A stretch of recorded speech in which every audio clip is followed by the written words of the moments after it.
Sorry ya. Sorry ya.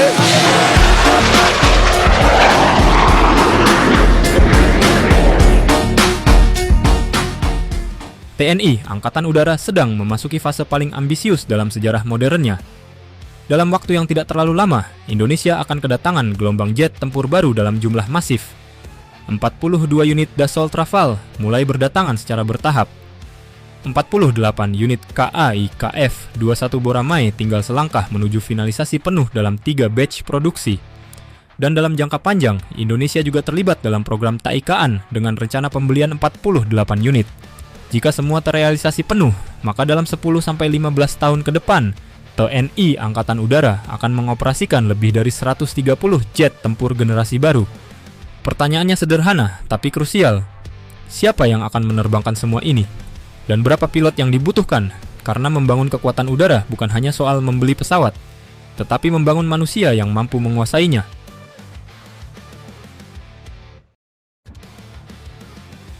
Berapa pilot yang sebenarnya dibutuhkan? Dalam doktrin kekuatan udara modern, satu jet tempur tidak cukup hanya memiliki satu pilot. Rasio ideal di banyak angkatan udara dunia adalah 3 hingga 4 pilot aktif untuk setiap satu pesawat. Kenapa? Karena ada rotasi latihan, ada penugasan, ada standby combat readiness, ada instruktur, ada cuti, dan ada fase retraining. Mari kita hitung dengan pendekatan konservatif.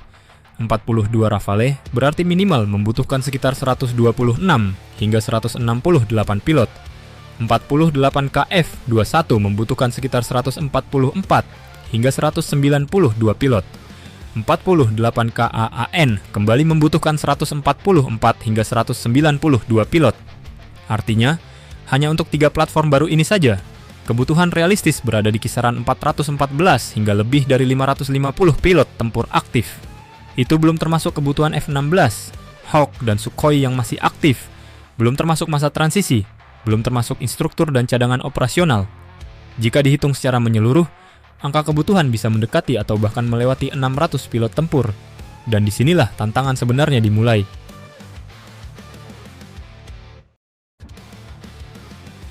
Realita kekuatan pilot saat ini. Hari ini, TNI Angkatan Udara memiliki pilot dari berbagai platform. Pilot F-16 yang sudah terbiasa dengan sistem fly-by-wire dan avionik barat. Pilot Sukhoi yang terbiasa dengan jet berat berkarakter agresif.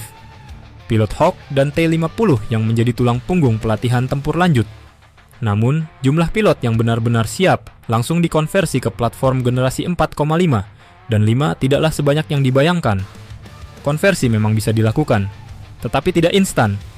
Setiap platform memiliki filosofi avionik, data link, radar, dan manajemen tempur yang berbeda. Rafale dengan sistem sensor fusionnya, KF-21 dengan arsitektur avionik modernnya, KAAN dengan visi stealth dan integrasi masa depan. Ini bukan sekadar pindah kokpit. Ini pindah ekosistem tempur, artinya TNI Angkatan Udara tidak bisa hanya mengandalkan peralihan pilot lama. Harus ada percepatan produksi pilot baru dalam skala besar.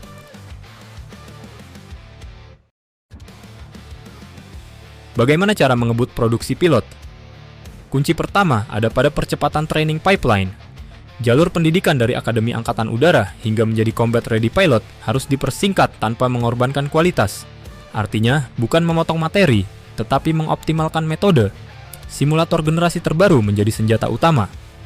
Full motion simulator dengan skenario pertempuran kompleks berbasis artificial intelligence memungkinkan calon pilot mengalami ratusan jam misi sebelum benar-benar mengudara. Kedua adalah ekspansi kapasitas pelatihan. TNI Angkatan Udara bisa meningkatkan kuota penerimaan taruna penerbang secara bertahap sesuai roadmap kedatangan jet tempur. Ini harus sinkron. Pesawat datang, pilot sudah siap. Ketiga adalah kemitraan internasional.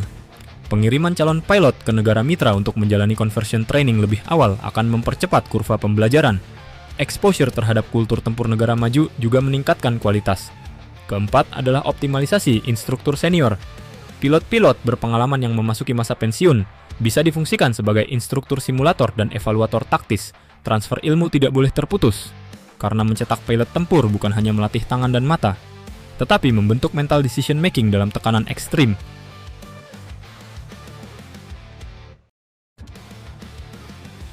Teknologi sebagai akselerator. Di era modern, jam terbang bukan satu-satunya indikator kesiapan. Distributed Mission Training memungkinkan pilot berlatih dalam jaringan virtual bersama pilot lain di lokasi berbeda. Artificial Intelligence dapat mensimulasikan musuh dengan pola manuver realistis. Data Analytics mampu membaca kelemahan tiap individu secara presisi.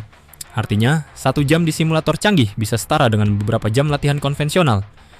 Jika TNI, Angkatan Udara mengintegrasikan teknologi ini secara maksimal, percepatan produksi pilot bukan hal mustahil. Yang dibutuhkan adalah keberanian investasi pada manusia, bukan hanya pada logam dan mesin.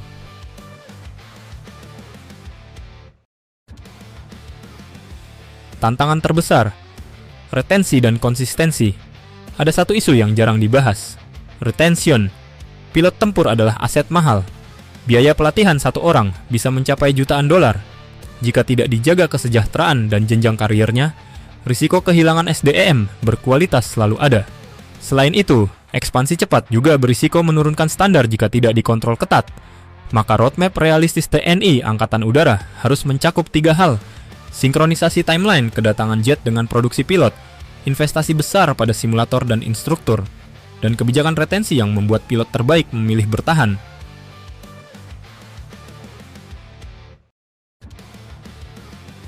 Masa depan kekuatan udara Indonesia, gelombang Rafale, Boramae, dan Kaan akan mengubah wajah TNI Angkatan Udara secara drastis. Indonesia akan memiliki salah satu armada jet tempur terbesar dan paling modern di kawasan. Tetapi kekuatan udara sejati tidak lahir dari jumlah pesawat. Ia lahir dari manusia yang duduk di dalam kokpitnya. Jika TNI Angkatan Udara mampu menyiapkan ratusan pilot tempur berkualitas tinggi dalam 1 dekade ke depan, maka Indonesia bukan hanya membeli jet. Indonesia sedang membangun generasi penerbang tempur masa depan. Dan disitulah penentu supremasi udara sebenarnya